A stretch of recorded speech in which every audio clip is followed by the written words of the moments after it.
नमस्कार दोस्तों। आज हम लोग हरिऔध द्वारा विरचित पवन दूतिका का अगला पद पढ़ेंगे। तो चलिए दोस्तों, देर ना करते हुए शुरू करते हैं। देखिए, इसमें जो पद दिया गया वह इस प्रकार से: जो प्यारे मंजू उपवन या वाटिका में खड़े हों, छिद्रों में जा कुणित करना वेणुसा कीचकों को, यूं होवेगी सुरति उनको सर्व गोपांगना की, जो है बंसी श्रवण रुचि से दीर्घ उत्कंठ होती। लाके फूले कमल दल को श्याम के सामने ही, थोड़ा थोड़ा विपुल जल में व्याघ्र हो डुबाना, यूं देना ये भगनी जतला एक अम्भोज नेत्रा, आंखों को हो विरह विधुरा वार में बोरती है। तो आइए दोस्तों, इसके पहले कठिन शब्द देख लेते हैं। इसके पहले संदर्भ आप जान लीजिए। संदर्भ कैसे लिखेंगे? लिखेंगे प्रस्तुत पद्य खंड हमारी पाठ्य पुस्तक हिंदी के पद्य खंड के पवन दूतिका शीर्षक से अवतरित किया गया है। इसके रचयिता अयोध्या सिंह उपाध्याय हरिऔध जी हैं। इसमें बताया क्या गया है, तो इसमें राधा पवन को दूती बनाकर भेजती हुई उसे समझा रही है कि तुम किस प्रकार से श्री कृष्ण के विषय में, श्री कृष्ण को हमारे विषय में और गोपियों के विषय में बताओगे, कैसे विदित करोगे, इसी के विषय में वर्णन है। तो चलिए दोस्तों, अब इसके कुछ कठिन शब्द हैं, उसकी व्याख्या देख लेते हैं। मंज माने होता है सुंदर, उपवन माने होता बगीचा, और या वाटिका माने भी क्या होता है? बगीचा ही हो जाएगा। छिद्रों माने छेद हो जाएगा। क्वणित करना का मतलब होता प्रवेश करना या बजाना, ध्वनि करना।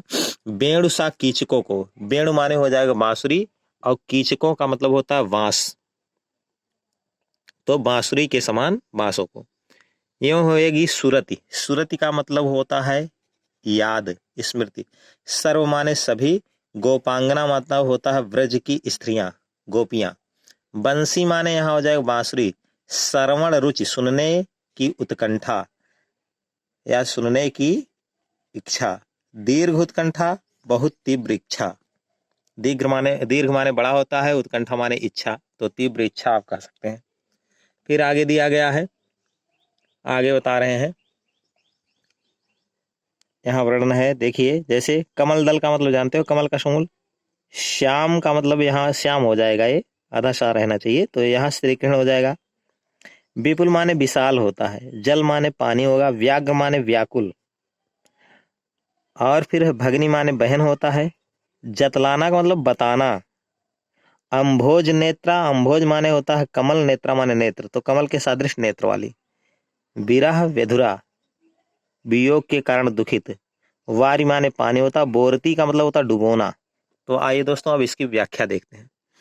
इस पद में राधा जो है पवन को दूती बनाकर भेजती हुई कह रही हैं कि जो प्यारे मंज उपवन या वाटिका में खड़े हों, कह रही हैं कि हे पवन, यदि मेरे प्रियतम श्री कृष्ण किसी सुंदर उपवन में या सुंदर बगीचे में खड़े हों, तो क्या करना?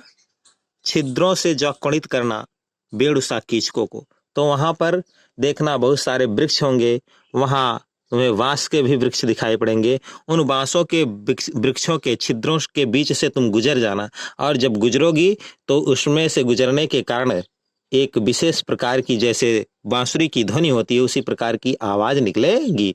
अर्थात कहने का मतलब होता है बांसों के बीच से तुम गुजरना और उसे बांसुरी के समान बजाना। यूं होवेगी सूरत उनको सर्व गोपांगना की। मुझे उम्मीद है जब तुम इस तरह से उस बांसों को बांसुरी की तरह से बजाओगी, तो श्री कृष्ण को सभी ब्रज की गोपियों की याद आ जाएगी। वे सभी गोपियों को याद करना शुरू कर देंगे, उनकी स्मृति आ जाएगी, उनका स्मरण हो जाएगा। जो है वंशी श्रवण रुचि से दीर्घ उत्कंठा होती। और बता रहे हैं गोपियां कैसी कैसी गोपियां उन्हें याद आ जाएंगी?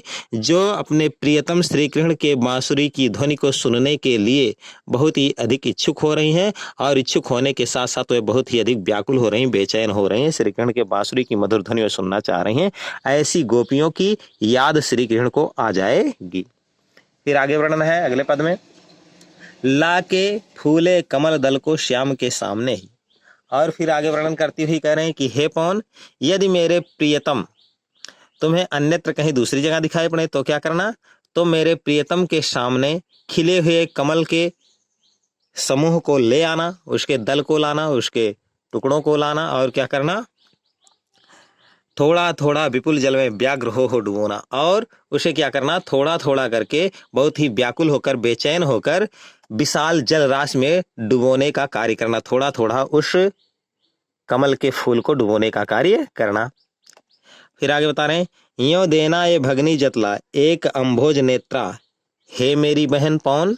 तुम इस प्रकार से श्री कृष्ण को बताने का काम करना कि इसी प्रकार से, जिस प्रकार से यह फूल थोड़ा थोड़ा सा जल में डूब रहा है, इसी प्रकार से कमल के फूल के सादृश्य नेत्रों वाली राधा आपके वियोग में दुखी हो रही हैं, और वो भी अपनी आंखों को हो विरह विधुरा वार में बोरती हैं, और इसी कमल के फूल की तरह से वो भी अपनी कमल के सादृश्य आंखों को आपके वियोग में दुखित होकर बार बार जो है आंसू रूपी जल में बोर रही हैं, डुबो रही हैं, अर्थात उनकी आंखों से लगातार आंसू बह रहे हैं और वो दुख का अनुभव कर रही हैं।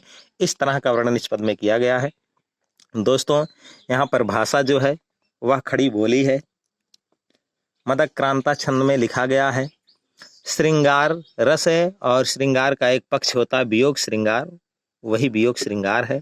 उपमा अलंकार है, शब्द शक्ति अविधा और लक्षणा है, गुण प्रसाद है, और राधा यहाँ संकेतों के माध्यम से श्री कृष्ण तक अपने संदेशों को पहुंचाने का उपक्रम कर रही हैं, इसी का वर्णन किया गया है। तो आज के लिए इतना ही दोस्तों, अगले वीडियो में आगे हम देखेंगे। आप सभी लोगों को बहुत बहुत धन्यवाद। वीडियो को देखिए, चैनल को लाइक शेयर और सब्सक्राइब कीजिए, और कमेंट करके आप बताइए कि वीडियो आप लोगों को कैसा लग रहा है। तो बहुत बहुत धन्यवाद दोस्तों।